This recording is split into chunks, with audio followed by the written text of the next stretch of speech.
हमारे मंच पर विराजमान हैं पूज्य जगत गुरु भगवान स्वामी श्री रामभद्राचार्य जी महाराज। वो कुछ अंग वस्त्र और अपने द्वारा रचित साहित्य देश के प्रधानमंत्री श्री नरेंद्र मोदी जी को भेंट कर रहे हैं। उनकी गरिमामयी उपस्थिति में ये साहित्य और अंग वस्त्र वो देश के प्रधानमंत्री जी को भेंट कर रहे हैं आशीर्वाद स्वरूप, ताकि देश के प्रधानमंत्री जो दुनिया भर में रहने वाले करोड़ों हिंदुओं की आशाओं के प्रतीक हैं, उन आशाओं के संरक्षक हैं, वो इसी तरह देश की सेवा करते रहें। इन अनुपम पलों के साथ अब मैं आग्रह करता हूं बागेश्वर धाम सरकार यानी परम पूज्य गुरुदेव भगवान को वे आएं और अपनी वाणी से देश के यशस्वी प्रधानमंत्री जी का इस भव्य आयोजन में स्वागत करें। पूज्य गुरुदेव भगवान आप सभी करतल ध्वनि से स्वागत करें।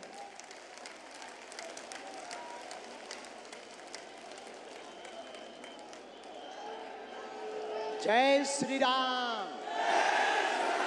बागेश्वर धाम की, बालाजी हनुमान की, परम पूज्य श्री जगतगुरु भगवान की, सभी संत जनों की, पूज्य श्री बद्रीनाथ वाले महाराज जी की, परम पूज्य श्री परमार्थ निकेतन वाले महाराज जी की, परम पूज्य श्री दीदी मारे तंबरा जी की, आज के उत्सव की। हम सब बहुत उत्साहित हैं, हम सब बड़े प्रसन्न हैं।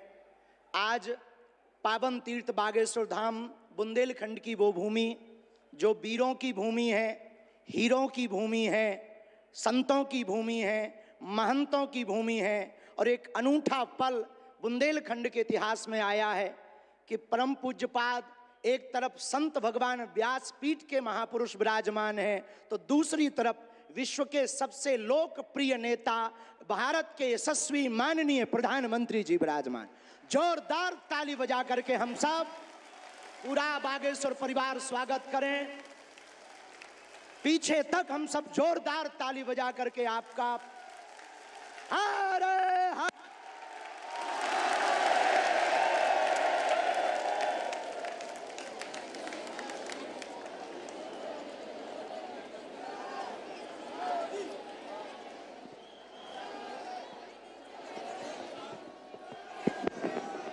आज एक अनूठा, अद्भुत, अकल्पनीय पल आया है। बहुत से लोग यहाँ पर जो विराजमान और देश दुनिया में जो देख रहे हैं, हम सब बुंदेलखंड वासी माननीय प्रधानमंत्री जी का धन्यवाद कह कर करके थक जावें तब भी धन्यवाद नहीं चुकेगा, क्योंकि 60 दिन में दूसरी बार बुंदेलखंड के प्रति लाड़ और प्यार बरसाने के लिए आए हुए हैं। और वो प्रधानमंत्री जी जो अमेरिका में अगली पंक्ति में खड़े होकर के वहां के प्रधानमंत्री भी ट्रंप कहते हैं the great prime minister of India. तो अमेरिका में स्वागत पाकर अब एक छोटे से गांव गड़ा में आए हैं। ऐसे प्रधानमंत्री मिलना मुश्किल है जो गाय की बात करते, गंगा की बात करते, तो गरीबों की भी बात करते हैं। ऐसे प्रधानमंत्री जी मिलना बहुत कठिन है, जो दल से नहीं दिल से देश की सेवा करते हैं। ऐसे प्रधानमंत्री जी हम सबको मिले हैं कि हम बहुत गर्व के साथ कह सकते हैं, दीदी मां भी विराजमान है, 500 साल की सनातनियों की लड़ाई को उन्होंने ऐसे जीत करके बता दिया। लोग कहते थे परंदा पर नहीं मारेगा, उन्होंने राम लला को भव्यता के साथ बैठा दिया। तो कुछ लोगों ने कहा कि भैया मंदिरों से क्या होगा, तो हमने जब अपना छोटा सा निमंत्रण माननीय प्रधानमंत्री जी को रखा कि हमारी सामर्थ्यता तो नहीं, गांव गड़ा है, छोटा सा स्थान है, बालाजी का स्थान है, हमारा निमंत्रण है, आपने बिना विलंब किए एक क्षण में कहा हम बनाते हैं और आते हैं। ये उदारता। हमें ये कहते हुए बहुत से लोग आज के बाद बहुत सी तरह तरह की बातें करेंगे, हमें उससे कोई फर्क नहीं पड़ता है। इसलिए फर्क नहीं पड़ता है कि हमने ऐसे प्रधानमंत्री को पाया है जो सरहद पर खड़े जवानों की बात करता है तो खेत में खड़े किसानों की बात करते हैं। हमने ऐसे प्रधानमंत्री को पाए हैं, हम सब ने, जो संतों की भी चर्चा करते हैं, महंतों की भी चर्चा करते हैं, और ऐसे प्रधानमंत्री को हमने पाया है जिनका विजन और मिशन 2037 तक भारत को विकसित राष्ट्र के रूप में देखना चाहते हैं। आज एक नवाचार इस विकसित भारत में होने जा रहा। बुंदेलखंड की धरती से हमारे प्रियजनों, बागेश्वर धाम, पूरे भारत के लोगों, अभी तक अस्पतालों में मंदिर थे, अब मंदिर में अस्पताल होगा। और पूरे बुंदेलखंड के लिए ये सबसे बड़ा उपहार है, सबसे बड़ा वरदान है। आप जब से प्रधानमंत्री पद पर आसीन हुए श्री मोदी जी, तब से पाकिस्तान वाले भी कह रहे हैं कि हमें भी वापस मिला लो। ऐसी विकास की गति से भारत बढ़ रहा है, ऐसी गति से अपना देश चल रहा है। और एक बात बहुत हम विनम्रता पूर्वक आपको प्रार्थना करें, हमारे संत महात्मा विराजमान हैं, विदेशों से भी लोग यहाँ विराजमान हैं, एनआरआई सभी वर्गों के लोग हैं, यशस्वी माननीय मुख्यमंत्री जी हैं, हमारे क्षेत्रीय सांसद जी भी हैं। एक बात हम कह दें, विश्वामित्र का भारत विश्वमित्र की भूमिका निभा रहा है। कल तक जो पिछली पंक्तियों में भारत को खड़ा किया जाता था, आज रेड कारपेट बिछा करके पूरा विश्व स्वागत कर रहा हो। बुरा ना मानना, हम बात को विराम करने के पहले कह दें, यूक्रेन वाले प्रधानमंत्री जी की पुतिन से बात नहीं होती, पुतिन की ट्रंप से नहीं होती, लेकिन एक अपने प्रधानमंत्री जी हैं जो तीनों से कर लेते हैं। और अद्भुत ये देखना, ये विश्वमित्र भारत है हमारा, जो वर्तमान में विश्वमित्र की भूमिका निभा रहा। और अद्भुत देखना, गड़ा गांव बागेश्वर धाम सन्यासी बाबा की तपोभूमि पर आ गए तो भैया आपने, अपने माननीय प्रधानमंत्री जी ने अपने विजन और मिशन से चांद पर भी तिरंगा फहरा दिया। अब हम माननीय प्रधानमंत्री जी को कहें, आप जहां आए हैं, एक समय ऐसा था कि हमारे यहाँ विधायक भी 5 साल में एक बार आते थे। अब आप आ गए हैं तो हमें लगता है हमारा बुंदेलखंड निश्चित रूप से आपको बहुत बहुत सब बधाई दे रहे हैं, आशीर्वाद दे रहे हैं, सब साधुवाद दे रहे हैं, सब आपके प्रति बहुत भाव प्रकट कर रहे हैं। अत्यधिक ना कहें, क्योंकि ज़्यादा पूज्यपाद गुरुजी भी बैठे, ज़्यादा कुछ बोल जाएंगे तो गड़बड़ हो जाएगा। लेकिन अंत में यही कहेंगे, आपका स्नेह जो बुंदेलखंड के प्रति है वो बना रहे, और हमारा बुंदेलखंड और हमारा देश आपके नेतृत्व में ऐसे ही दिशा और दशा सुधार करता हुआ विकसित राष्ट्रों में पहुंचे। हम साधु समाज और बुंदेलखंड वासी तो हम वो हैं कि राम जी को 14 साल का वनवास मिला था तो 12 साल यहीं रख लिया था चित्रकूट में। तो हम चाहेंगे कि आप ऐसे ही बार बार आते रहें। और पूरे बुंदेलखंड के लिए यह अस्पताल लगभग 2 से 3 वर्ष में पूर्ण करेंगे। सबके सहयोग से आप आ गए तो हो ही जाना है पूरा। और इसको मेडिकल कॉलेज बनाने का हमारा विचार है, और बालाजी पूर्ण करवाएंगे, सन्यासी बाबा का तप इसको पूर्ण करवाएंगे। अब अस्पतालों से कृपा भी मिलेगी, दवा भी मिलेगी, ज्ञान भी होगा तो विज्ञान भी होगा। और हम आपको निवेदन करें, अतिशयोक्ति हो जाए तो क्षमा करना, हमारे ब्याह में भले ही न आप आइयो, पर उद्घाटन में अगर समय मिल जाए तो आप पहुंचे। माननीय प्रधानमंत्री जी अभी जब माता जी को मिल रहे थे तो हमारी माता जी से कह रहे थे, हम तुम्हारी माता जी पर्ची खोल रहे, और माता जी से बोले अब तुम्हारे मन में ये चल रहा है कि ब्याह हो जाए। तो उस वक्त तो हम नहीं कह पाए, तो हम कहेंगे हमारी बारात में आप भले ना।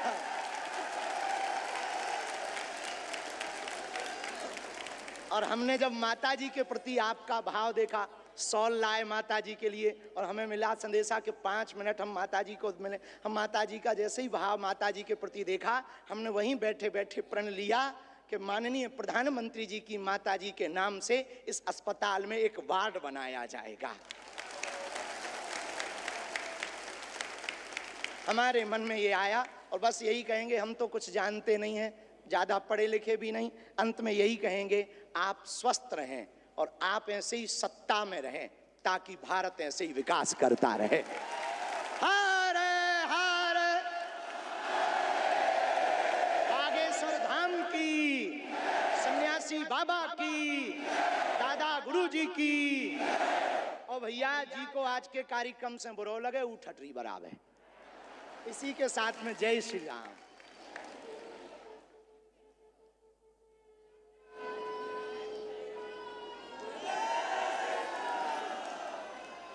सीताराम। हम सभी का मन हर्षित है, निश्चित रूप से यह अद्भुत क्षण है। और जिस तरह से देश के प्रधानमंत्री जी ने इस छोटे से गांव में आकर बुंदेलखंड का, पूरे मध्य प्रदेश का मान बढ़ाया है, निश्चित रूप से मध्य प्रदेश के मुख्यमंत्री भी हर्षित होंगे। मैं आमंत्रित करता हूं मध्य प्रदेश के मुख्यमंत्री डॉक्टर मोहन यादव जी को कि वे भी इस अनुपम क्षण पर अपना उद्बोधन हम सभी को प्रदान करें। डॉक्टर मोहन यादव जी।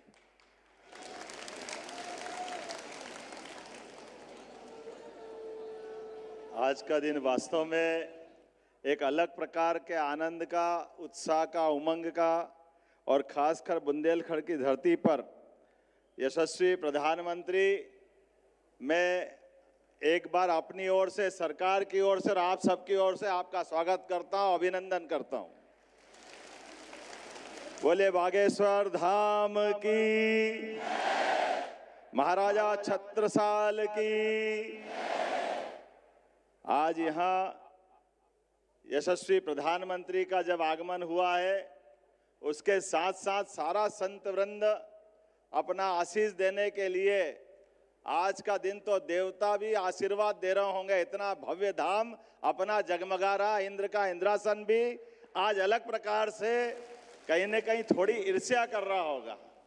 हमारे बीच परम पूज्य जगत गुरु साध्वी दीदी, चिदम्बरम महाराज साहब, सभी संत वृंद, हमारे माननीय अध्यक्ष जी, माननीय गवर्नर साहब, यशस्वी प्रधानमंत्री के साथ जब विराजमान है, मैं थोड़ी धृष्टता के साथ कह रहा हूं कि हमारे लिए वास्तव में ये बुंदेलखंड के प्रति पहली बार हो रहा है यशस्वी प्रधानमंत्री का इतना स्नेह कि हमारे लिए पहले यहाँ ये बुंदेलखंड की धरती यशस्वी प्रधानमंत्री के आने से केन बेतवा नदी के माध्यम से पूरे क्षेत्र के लिए जल की इतनी बड़ी सौगात दी, वाकई अद्भुत दी है।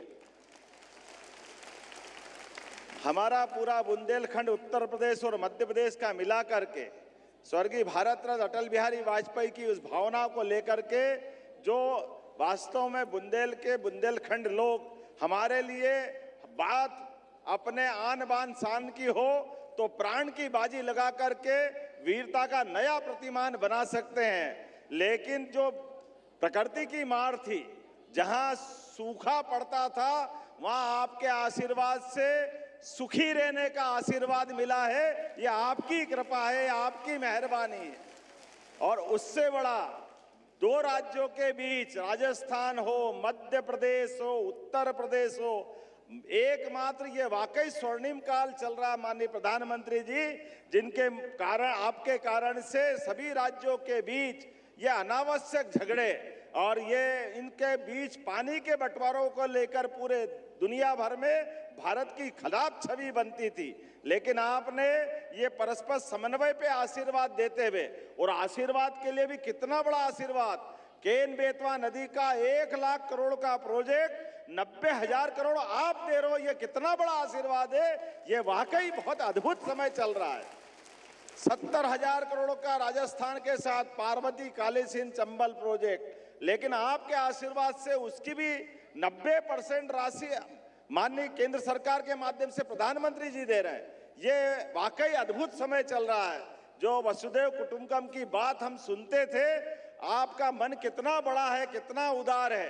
कोविड के काल में आप देशवासियों की भी रक्षा करते और 40 से ज्यादा देशों में दवाई पहुंचा करके अपनी उस भावना का भी आप आशीर्वाद देते और हमारी सनातन संस्कृति की उस ध्वजा को दुनिया में पुनर्स्थापित करते।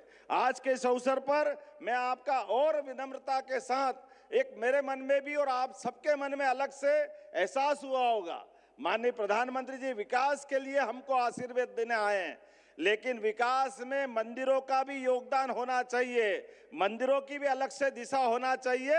ये दृष्टि देने का काम भी आप कर रहे हैं। यहाँ कैंसर रिसर्च सेंटर के स्थापना के साथ, और महाराज जी तो अब और आगे बढ़ गए, मेडिकल कॉलेज का संकल्प ले रहे हैं। प्रधानमंत्री की मौजूदगी में ये बुंदेलखंड के अंदर सबसे बड़ी सौगात होगी। मैं पुनः आपका वंदन करता हूँ, अभिनंदन करता हूँ और धन्यवाद देता हूँ। हमारे लिए आज यही समय है। मैं मान के चलता हूँ, अयोध्या की बात आई, मैं बाबा महाकाल के महालोक का भी साक्षी था। माननीय प्रधानमंत्री जी के माध्यम से ये जो हमारे अपने धार्मिक आस्था के केंद्रों पर ये जो नई नवीन दृष्टि पड़ रही है कि हमारे आस्था के केंद्र भी जगमगाए, लेकिन जीवन उपयोगी उन सारी चीजों के प्रति भी ध्यान जाना चाहिए। ऐसे में हेल्थ डिपार्टमेंट को लेकर के हमारी सरकार ने भी पिछले दिनों आपके आशीर्वाद से सरकार बनने के बाद 3 मेडिकल कॉलेज का लोकार्पण किया है। 12 मेडिकल कॉलेज पीपीपी मॉडल पे आ रहे हैं, लेकिन सच में अपने मंदिरों में कैंसर हॉस्पिटल का आपने निर्माण कराने के लिए आशीर्वाद देने का जो हमको अवसर दिया, ये पूरे देश के लिए नई मिसाल बनेगा। नया एक प्रकार का आह्वान करते हुए कि आपका ये आशीर्वाद सदैव मिलता रहे। मैं मान के चलता हूं मध्य प्रदेश की धरती पर कई कारण से आपका आगमन आज हमारे लिए बहुत उल्लेखनीय है। कल आप ग्लोबल इन्वेस्टर समिट के माध्यम से विश्व के सभी उद्योगपतियों के साथ मध्य प्रदेश को आशीर्वाद देने के लिए देश के अंदर भी देश के बाहर भी, और ये आपकी ही कुशल मार्गदर्शन है कि कहां 2014 में 11वें नंबर पर भारत का स्थान था, लेकिन समान रूप से सभी क्षेत्रों में काम करते हुए भारत अपने को 250 साल से ज्यादा गुलाम बनाने वाले इंग्लैंड को पीछे छोड़ करके 5वें स्थान पे लिया है। ये आपकी ही कृपा है, आपकी अपनी कुशल नेतृत्व क्षमता है। और निश्चित रूप से आपके नेतृत्व में अब जर्मनी और जापान भी ज्यादा देर नहीं लगेगी। आप सभी क्षेत्रों में जिस प्रकार से आशीर्वाद दे रहे हैं, मैं आपका पुनः वंदन करता हूं, अभिनंदन करता हूं और उम्मीद करता हूं कि आपका आशीर्वाद इसी प्रकार से मध्य प्रदेश को मिलता रहेगा। एक बार फिर मैं बागेश्वर धाम के महाराज जी को भी बधाई देता हूं, जिन्होंने मंदिर का काम आधा छोड़ करके पहले कैंसर हॉस्पिटल का काम हाथ में लिया है। मैं आपको भी बधाई देता हूं महाराज जी। आज का यही समय है जिसको माननीय प्रधानमंत्री जी के शब्दों में यही समय है, सही समय है। इससे अच्छा क्या समय हो सकता है। नेक काम को तुरंत करते हुए जो आपने अद्भुत एक नया संकल्प लिया है, हम सब आपके उस संकल्प के साथ रहेंगे। मैं पुनः महाराज जी का भी अभिनंदन करता हूं, जगत गुरु जी का भी प्रणाम करता हूं, सारे संत वृंद का प्रणाम करते हुए यशस्वी प्रधानमंत्री को पुनः धन्यवाद देता हूं। आपका ऐसा स्नेह मिलता रहे ताकि प्रगति के काम समान रूप से ऐसे हम चलाते रहें। बोलिए बागेश्वर धाम की, बोलिए बागेश्वर धाम की। और अब वह क्षण आ गया है जब देश के यशस्वी प्रधानमंत्री जी साधना से संपन्न इस धरती को मानव उपयोगी साधनों से संपन्न करने की शुरुआत करने जा रहे हैं। मैं आग्रह करता हूं वे डिजिटल शिलान्यास के लिए उन्हें एक रिमोट उपलब्ध कराया जाएगा। वे इस रिमोट के माध्यम से आपकी जो स्क्रीन है, जो मंच की एलईडी है, उस पर एक डिजिटल शिलान्यास होगा। आप सभी उस कैंसर अस्पताल की एक छोटी सी फिल्म को भी देखेंगे, उस शिला को भी देखेंगे और इसके साथ ही वो जो पूरा अस्पताल की जो परिकल्पना है वो आपके सामने।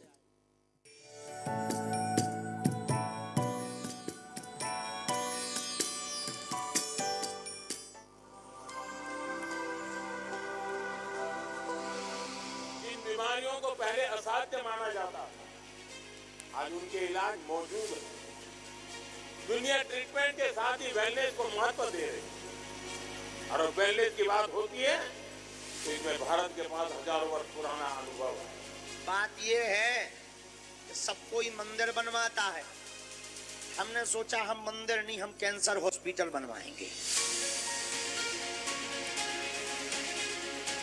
अस्पताल में आपका स्वागत है, जो कि राष्ट्रीय और अंतर्राष्ट्रीय क्वालिटी स्टैंडर्ड्स का अनुपालन करता है, जैसे कि AERB, NABH, जो कि भारत का सबसे उच्चतम प्रत्यायन है, JCI, जो कि विश्व का सबसे उच्चतम प्रत्यायन है, और जहां 360 डिग्री पेशेंट केयर और पेशेंट एक्सपीरियंस का ध्यान रखा गया है। 4 व्हीलर पार्किंग, 2 व्हीलर पार्किंग की सुविधा, आरामदेह आगमन प्रस्थान की सुविधा, प्रतीक्षा और पंजीकरण के लिए एक अनोखा प्रांगण, जहां किसी को भी कतार में खड़े होने की आवश्यकता नहीं होगी। जब अस्पताल की बात आती है तो ये एक नया कॉन्सेप्ट है। एक अस्पताल जनरल वार्ड में प्रत्येक मरीज को धूप और प्राकृतिक वेंटिलेशन मिलेगा। तेज रिकवरी के लिए प्राकृतिक धूप के साथ अत्याधुनिक ICU, रेडियोलॉजी में प्रति मरीज 2 रिश्तेदारों के लिए आरामदायक प्रतीक्षा सुविधा, रेडियोलॉजी सेंटर में है लेटेस्ट टेक्नोलॉजी के सीटी, MRI, 3D sonography, digital x ray और कई सारे अन्य डायग्नोस्टिक उपकरण। 24 घंटे रहने, खाने, नहाने की सुविधा देता है। तुम भी गर्व से कहोगे कि हाँ, हम बागेश्वर वाले हैं। यहाँ दुआ और दवा दोनों की व्यवस्था होगी।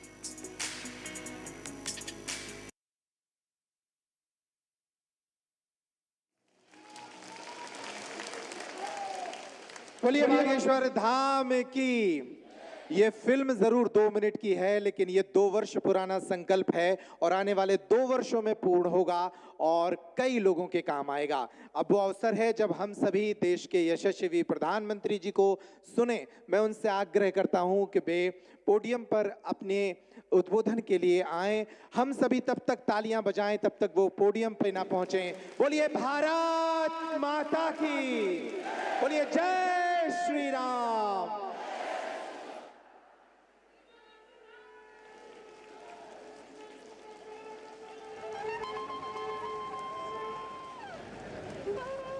भैया हराओ बोलो, मतंगेश्वर भगवान की, बागेश्वर धाम की जय, जटाशंकर धाम की।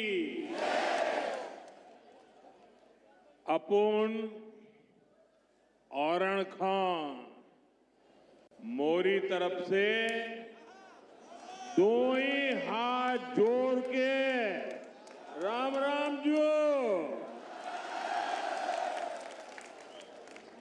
कार्यक्रम में उपस्थित मध्य प्रदेश के गवर्नर श्री मंगू भाई पटेल, मुख्यमंत्री भाई मोहन यादव जी, जगत गुरु पूज्य रामभद्राचार्य जी, बागेश्वर धाम के पीठाधीश्वर श्री धरेंद्र शास्त्री जी, दीदी मां साध्वी ऋतंबरा जी, स्वामी चिदानंद सरस्वती जी, महंत श्री बालक योगेश्वर दास जी, इसी क्षेत्र के सांसद विष्णुदेव शर्मा जी, अन्य महानुभाव और प्यारे भाई और बहनों, बहुत ही कम दिनों में मुझे दूसरी बार वीरों की इस धरती बुंदेलखंड आने का सौभाग्य मिला है। और इस बार तो बालाजी का बुलावा आया है।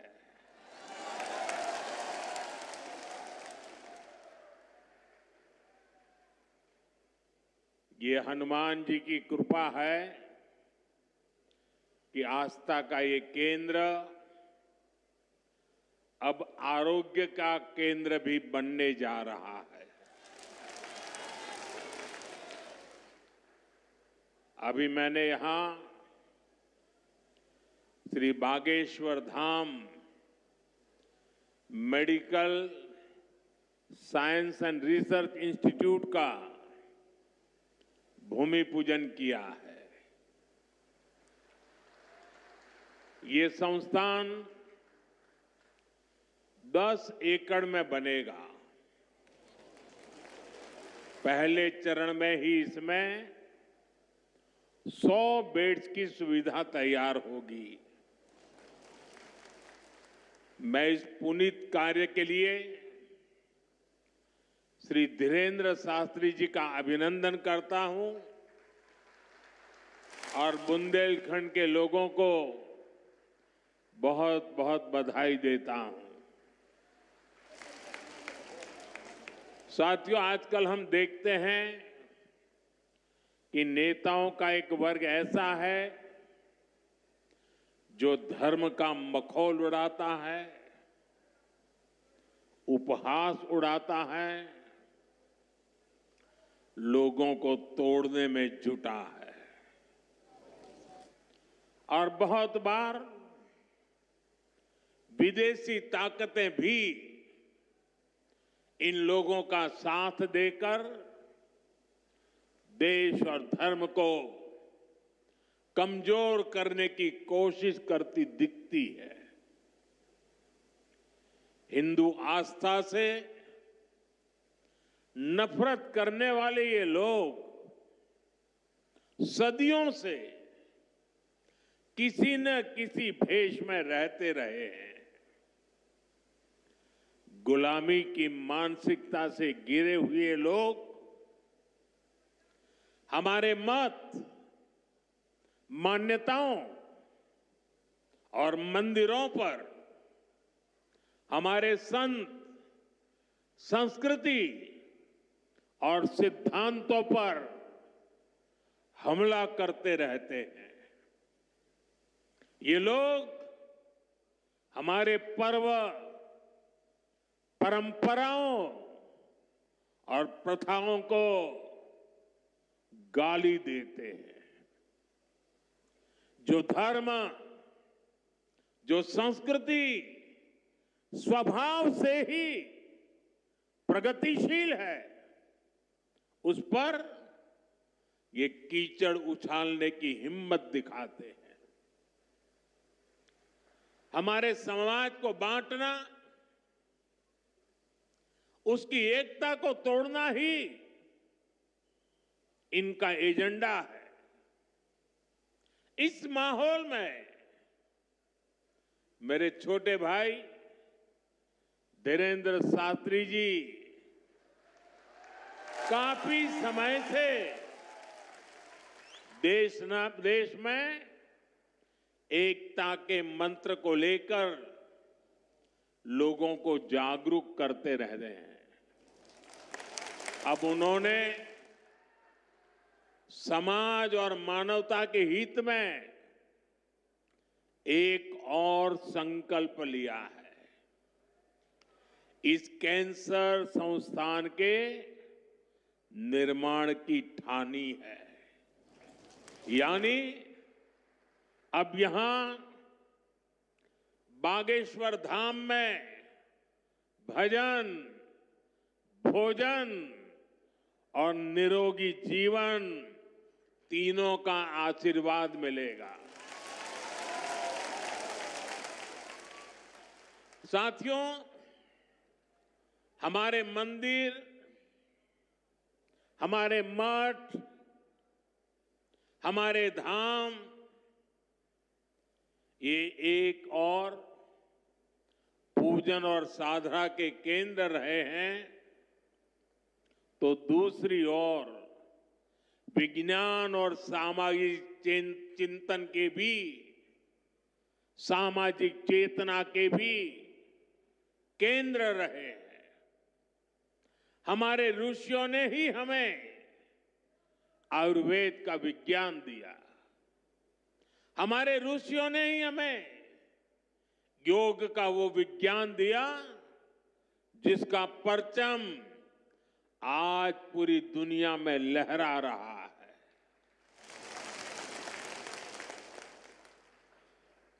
हमारी तो मान्यता ही है,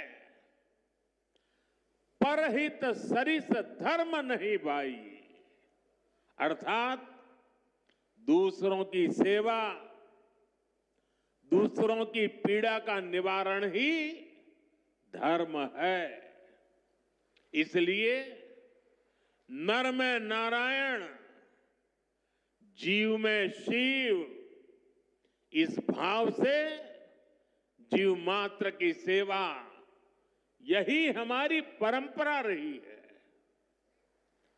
आजकल हम देख रहे हैं महाकुंभ की हर तरफ चर्चा हो रही है। महाकुंभ अब पूर्णता की ओर है। अब तक करोड़ों लोग वहां पहुंच चुके हैं।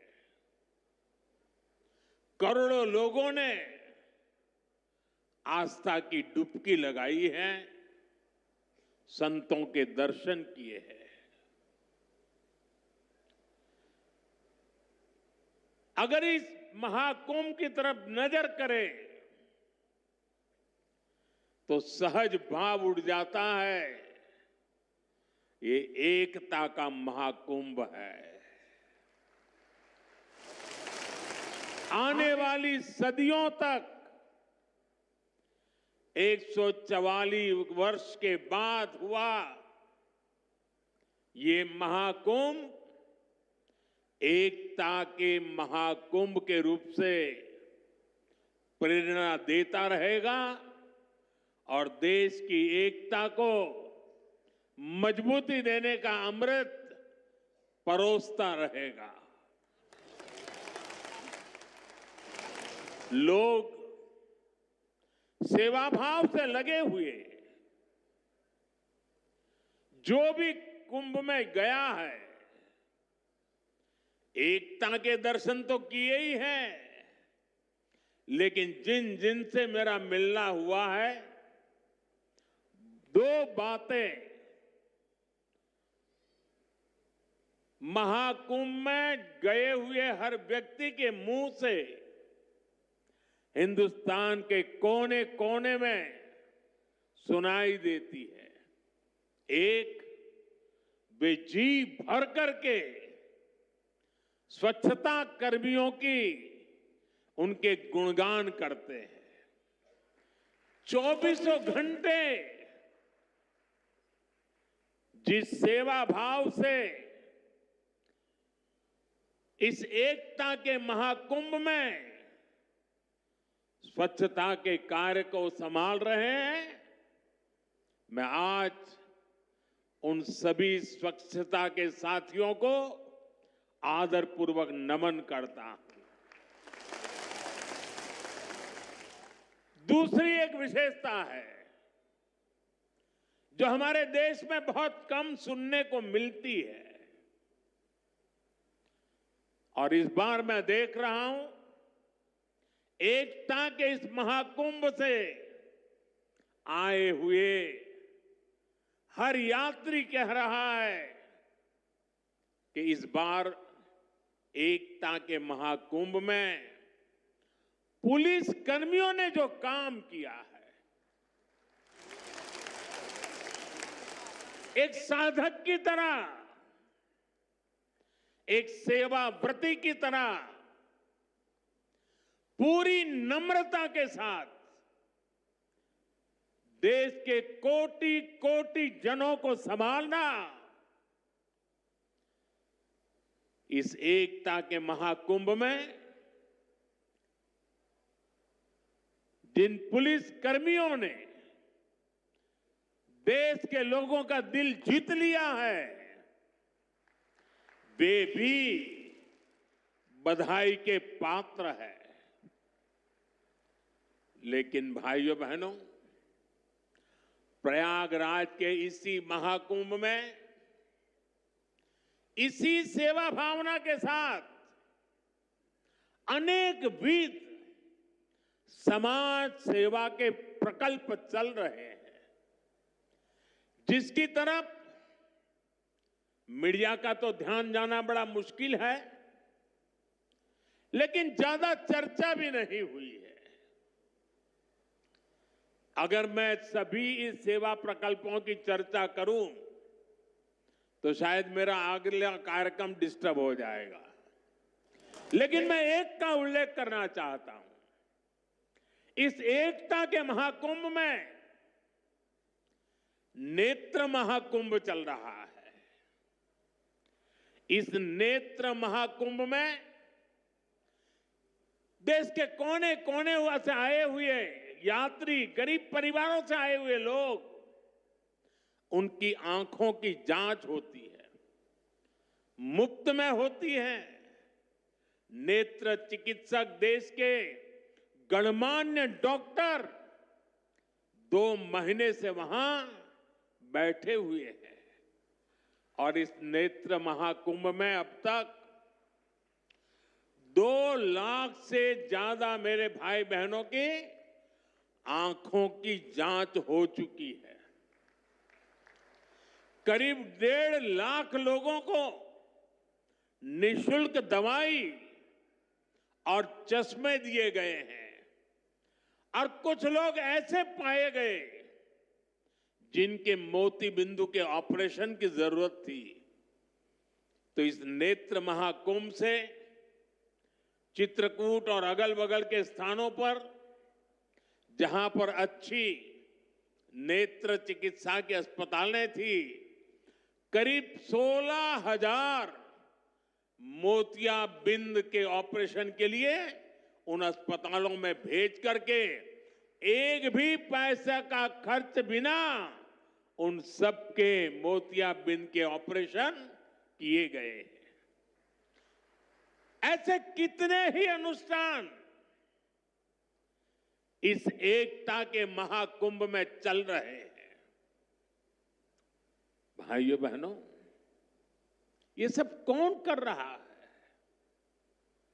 हमारे साधु संतों के मार्गदर्शन में हजारों डॉक्टर्स, हजारों स्वयंसेवक स्वतः स्फूर्त भाव से, समर्पित भाव से, सेवा भाव से इसमें लगे हुए हैं। जो लोग एकता के इस महाकुंभ में जा रहे हैं, वो इन प्रयासों की सराहना कर रहे हैं। भाइयों बहनों, ऐसे ही भारत में कितने ही बड़े बड़े अस्पताल भी हमारी धार्मिक संस्थाओं द्वारा चलाए जा रहे हैं। धार्मिक ट्रस्ट के द्वारा हेल्थ और साइंस से जुड़े कितने ही रिसर्च इंस्टीट्यूट्स चलाए जा रहे हैं। करोड़ों गरीबों का इलाज और सेवा इन संस्थानों में होती है।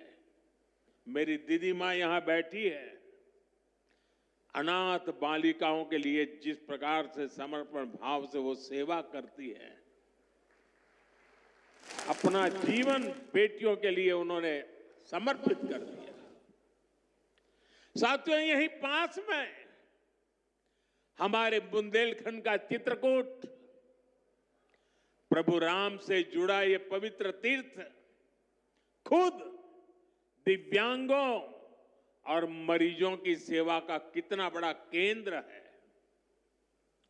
मुझे खुशी है इस गौरवशाली परंपरा में बागेश्वर धाम के रूप में एक और नया अध्याय जुड़ने जा रहा है। अब बागेश्वर धाम में आरोग्य का आशीर्वाद भी मिलेगा। मुझे बताया गया है यहां 2 दिन बाद महाशिवरात्रि के दिन 251 बेटियों के सामूहिक विवाह महोत्सव का भी आयोजन होगा।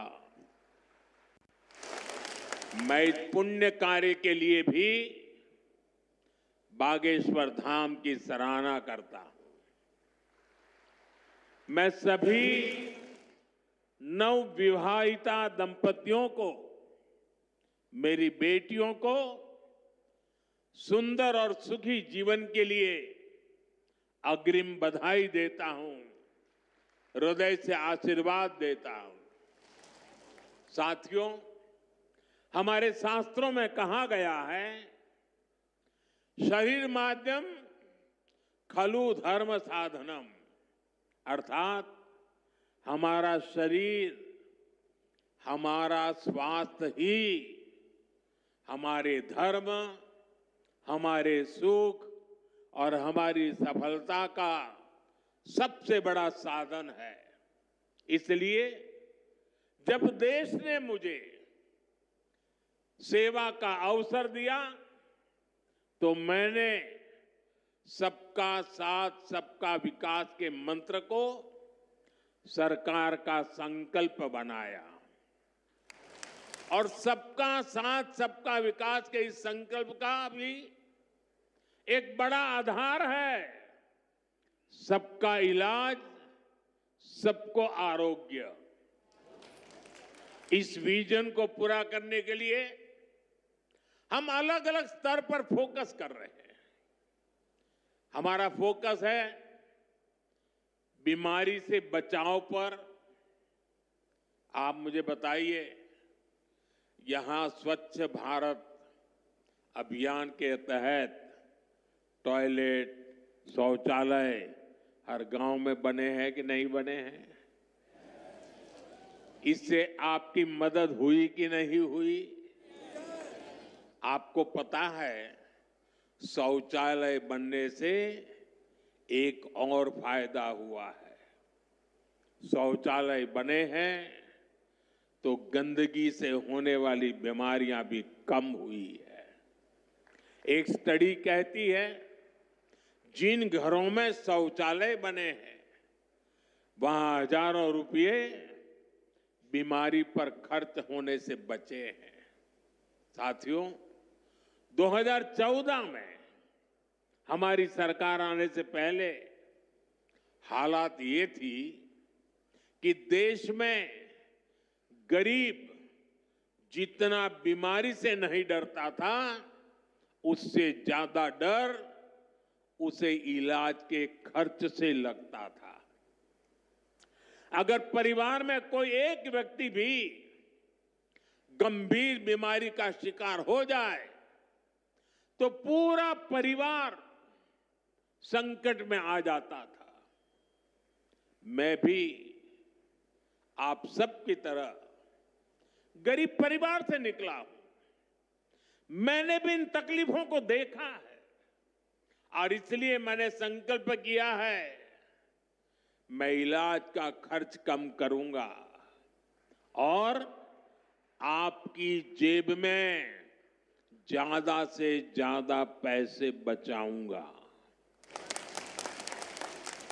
मैं आपको बार बार हमारी सरकार की कुछ कल्याणकारी योजनाओं की जानकारी देता रहता हूं, ताकि एक भी जरूरतमंद योजनाओं से छूटे नहीं। इसलिए मैं कई जरूरी बातें आज फिर यहां दोहरा रहा हूं और मैं आशा करता हूं आप इसे याद भी रखेंगे और अपने परिचितों को जरा बताएंगे भी। बताएंगे ना? पक्का बताएंगे? ये भी सेवा का ही काम है। इलाज के खर्च का बोझ कम होना चाहिए कि नहीं होना चाहिए? इसलिए मैंने हर गरीब के मुफ्त इलाज की व्यवस्था कर दी है। 5 लाख तक का इलाज बिना किसी खर्च के। किसी बेटे को अपने मां बाप के इलाज के लिए 5 लाख रुपए तक खर्च नहीं करना पड़ेगा। ये दिल्ली में आपका जो बेटा बैठा है ना, वो काम वो करेगा। लेकिन इसके लिए आपको आयुष्मान कार्ड बनवाना है। मुझे आशा है कि यहां बहुत सारे लोग होंगे जिनका आयुष्मान कार्ड जरूर बना होगा। जिनका नहीं बना है वो भी जल्दी से बनवा ले। और मैं मुख्यमंत्री जी को भी कहूंगा कि इस काम को, इस क्षेत्र में अगर कोई छूट गए हो तो तेजी से इसको आगे बढ़ाया जाए। साथियों, एक और बात आज आपको याद रखनी है।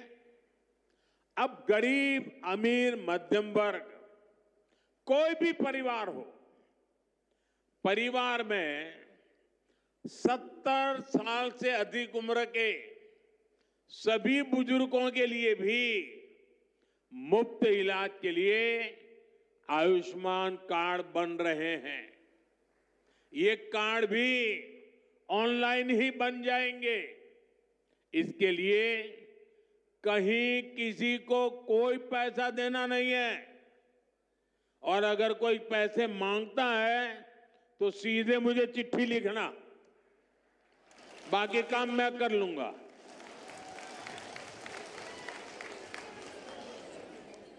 अगर कोई पैसा मांगता है तो क्या करेंगे आप? लिखेंगे? मैं इन संत महात्माओं को भी कहता हूं कि आप भी जरा आयुष्मान कार्ड का प्रबंध कर दीजिए, ताकि आपको कभी बीमारी में मुझे सेवा करने का मौका मिले। आपको तो बीमारी आने वाली नहीं है, लेकिन अगर कहीं आ जाए तो। भाइयों बहनों, कई बार इलाज के लिए अस्पताल में भर्ती होने की जरूरत नहीं पड़ती है। डॉक्टर की लिखी दवाई घर पर ही खानी पड़ती है। ऐसे में मेडिकल स्टोर से सस्ती दवाई मिले, मैंने इसका भी इंतजाम किया है। इस खर्च को कम करने के लिए देश में 14,000 से ज्यादा जन औषधि केंद्र खोले गए हैं। और ये जन औषधि केंद्र ऐसे हैं कि जो दवाई बाजार में 100 रुपये में मिलती है, जन औषधि केंद्र में वही दवाई सिर्फ 15, 20, 25 रुपये में मिल जाती है। अब आपका पैसा बचेगा कि नहीं बचेगा? तो आपको जन औषधि केंद्र से दवाई लेनी चाहिए कि नहीं लेनी चाहिए? दूसरी एक बात मैं करना चाहता हूं। आजकल बहुत बार खबरें आती हैं, गांव-गांव किडनी की भी बीमारी काफी फैल रही है। अब किडनी की बीमारी जब बढ़ जाती है तो लगातार डायलिसिस करानी पड़ती है, नियमित रूप से करानी पड़ती है, दूर दूर जाना पड़ता है, खर्चा बहुत लगता है। आपकी ये मुसीबत कम हो, इसलिए हमने देश के 700 से ज्यादा जिलों में 1,500 से ज्यादा डायलिसिस सेंटर खोले हैं। यहां मुफ्त डायलिसिस की सुविधा भी उपलब्ध है। सरकार की इन सब योजनाओं की जानकारी आपको भी होनी चाहिए और आपको अपने परिचितों में भी सबको बताना चाहिए। तो मेरा इतना काम करोगे? जरा सब हाथ ऊपर करके बताइए, करोगे? आपको पुण्य मिलेगा। ये सेवा का काम है। साथियों, बागेश्वर धाम में कैंसर मरीजों के लिए इतना बड़ा अस्पताल खुलने जा रहा है, क्योंकि कैंसर अब हर जगह बड़ी परेशानी बन रहा है। इसलिए आज सरकार, समाज, संत सब कैंसर के खिलाफ लड़ाई में मिलकर प्रयास कर रहे हैं। भाइयों बहनों, मुझे पता है गांव में अगर किसी को कैंसर हो जाए तो उससे लड़ना कितना मुश्किल होता है। पहले तो बहुत दिनों तक पता ही नहीं चलता कि कैंसर हुआ है। बुखार और दर्द की घरेलू दवाएं ही आमतौर पर लोग लेते रहते हैं, और कुछ लोग तो पूजा जाप में चले जाते हैं, किसी तांत्रिकों के हाथ में फंस जाते हैं। जब तकलीफ बहुत बढ़ जाती है या गांठ दिखने लगती है, तब जाकर बाहर दिखाते हैं, तब पता चलता है कि कैंसर हुआ है। और कैंसर का नाम सुनते ही पूरे घर में मातम छा जाता है, सब कोई घबरा जाता है, सारे सपने चूर चूर हो जाते हैं और ये भी समझ नहीं आता कि कहां जाना है, कहां इलाज कराना है। ज्यादातर लोगों को दिल्ली मुंबई का ही पता होता है, इसलिए हमारी सरकार इन सब तकलीफों के समाधान में लगी है। इस साल जो बजट आया है उसमें भी कैंसर से लड़ने के लिए कई सारी घोषणाएं की गई है और मोदी ने तय किया है कि कैंसर की दवाओं को और सस्ता किया जाएगा। अगले 3 साल में देश के हर जिले में कैंसर डे केयर सेंटर खोले जाएंगे। डे केयर सेंटर में जांच भी होगी और आराम करने की सुविधा भी होगी।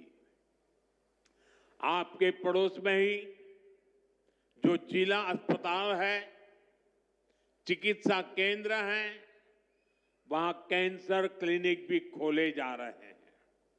लेकिन भाइयों बहनों, आपको मेरी एक बात अच्छी लगे या बुरी लगे, लेकिन इसको कुछ करना ही पड़ेगा। याद रखना और जीवन में लागू करना। कैंसर से सुरक्षा के लिए आपको भी सावधान और जागरूक होना पड़ेगा। सबसे पहली सावधानी ये है कि समय से कैंसर की पड़ताल, क्योंकि एक बार कैंसर फैल गया तो उसे हराना उतना ही मुश्किल हो जाता है। इसलिए हम 30 साल से ज्यादा उम्र के सभी लोगों की जांच के लिए एक अभियान चला रहे हैं। आप सबको इस अभियान का फायदा उठाना चाहिए, हिस्सा बनना चाहिए। लापरवाही नहीं करनी है। थोड़ी सी भी जो शंका हो तो कैंसर की तुरंत जांच करवानी है। एक और बात, कैंसर को लेकर सही जानकारी भी बहुत जरूरी है। ये कैंसर किसी को छूने से नहीं होता है। ये छुआछूत की बीमारी नहीं है। ये छूने से नहीं फैलती है। कैंसर का खतरा बीड़ी, सिगरेट, गुटखा, तंबाकू और मसाले से बढ़ता है। ये माताएं बहनें ज्यादा खुश हो रही है मेरी बात सुन के। इसलिए कैंसर फैलाने वाले इस सब नशे से आपको तो दूर रहना ही है, औरों को भी उससे दूर रखना है। अपने शरीर और स्वास्थ्य का ख्याल रखना है। और मैं आशा करता हूं, अगर हम सावधानी रखेंगे तो बालेश्वर धाम के कैंसर अस्पताल पर बोझ नहीं बनेंगे। यहां आने की जरूरत नहीं पड़ेगी। तो सावधानियां रखोगे ना? लापरवाही तो नहीं करोगे ना? साथियों, मोदी आपका सेवक बनकर आपकी सेवा में जुटा है। मैं पिछली बार जब छतरपुर आया था तो यहां मैंने हजारों करोड़ रुपए की योजनाओं का लोकार्पण और शिलान्यास किया था और अभी मुख्यमंत्री जी ने इसका वर्णन भी किया। आपको ध्यान होगा, इनमें 45,000 करोड़ रुपए की केन बेतवा लिंक परियोजना भी थी। ये परियोजना कितने दशकों से लटकी हुई थी। कितनी सरकारें आई चली गई। हर पार्टी के नेता भी बुंदेलखंड आते थे, लेकिन यहां पानी की किल्लत बढ़ती ही चली गई। आप मुझे बताइए, पिछली किसी सरकार ने अपना वादा पूरा किया क्या? ये काम भी तब शुरू हुआ जब आपने मोदी को आशीर्वाद दिया।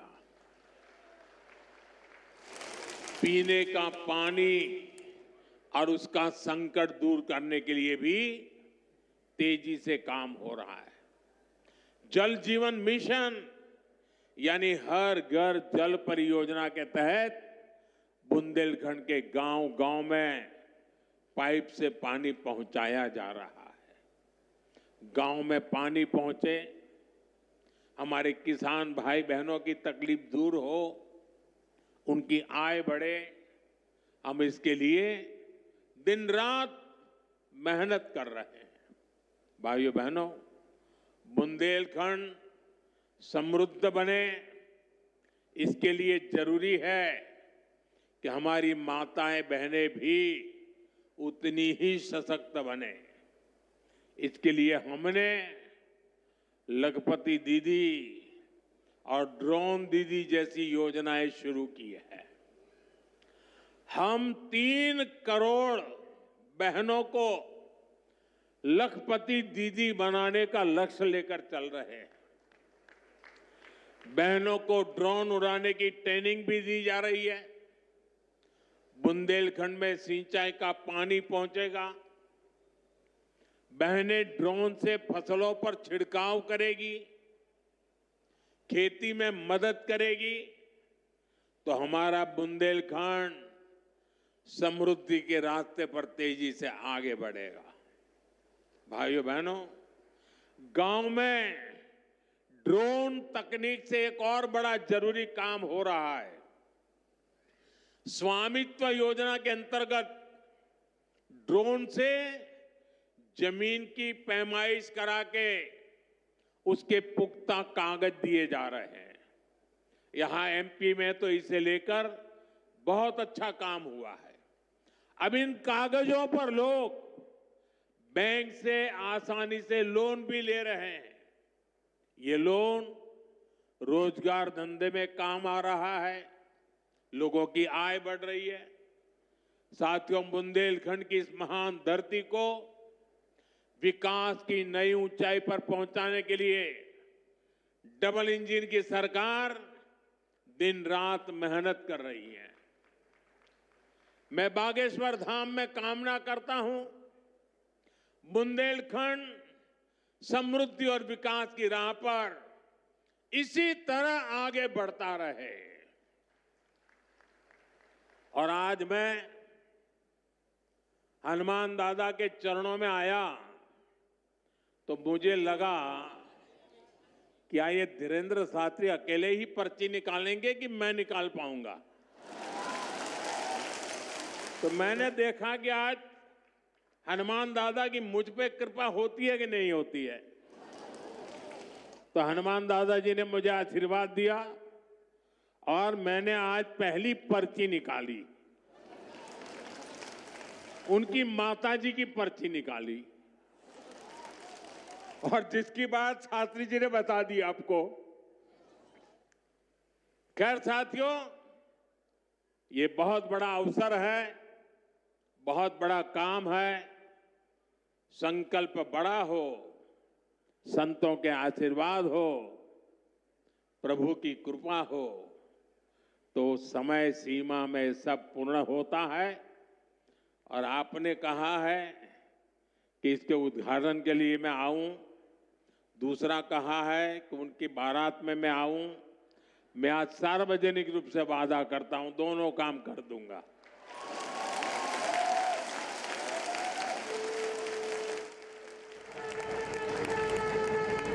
आप सभी को एक बार फिर मेरी बहुत बहुत शुभकामनाएं, बहुत बहुत धन्यवाद। हर हर महादेव।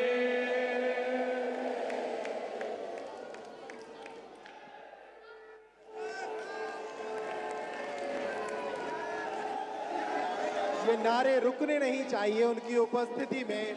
जिस तरीके से उनकी उपस्थिति ने आज बागेश्वर धाम के इस विराट संकल्प को एक नई ऊंचाई दी है, निश्चित रूप से वे आप सबकी तालियों के पात्र हैं। बोलिए बागेश्वर धाम की, बोलिए भारत माता की जय श्री राम। प्रधानमंत्री जी के इस ओजपूर्ण संबोधन में बागेश्वर धाम परिवार का संबल था। उस संबल के साथ ही हम इस कैंसर अस्पताल के लिए प्रोत्साहित हैं। भारत को निरोगी बनाने की दिशा में जो प्रयास प्रधानमंत्री जी के द्वारा किए जा रहे हैं, बागेश्वर धाम परिवार भी उनकी इस परमार्थ संकल्पना में उनके साथ खड़ा है। उन्होंने आस्था को लेकर, विज्ञान को लेकर, कैंसर के खतरे को लेकर विस्तार से न सिर्फ अपनी बात रखी, बल्कि हमें सचेत, जागृत और समृद्ध किया। और अपने संबोधन में जो आखिरी वक्तव्य उनका था कि वे बागेश्वर धाम आते रहेंगे, वे न सिर्फ इस अस्पताल के उद्घाटन में आएंगे बल्कि पूज्य गुरुदेव भगवान की बारात में भी आएंगे। तो पुनः उनका अभिनंदन बागेश्वर धाम पर सदैव रहेगा। इस संपूर्ण आयोजन में पधारे आप सभी देश भर के श्रद्धालु, दुनिया के अलग अलग देशों से आए एनआरआई साथी, भारत के कोने कोने से आए दिव्य संत वृंद और आप सभी अपार जनमानस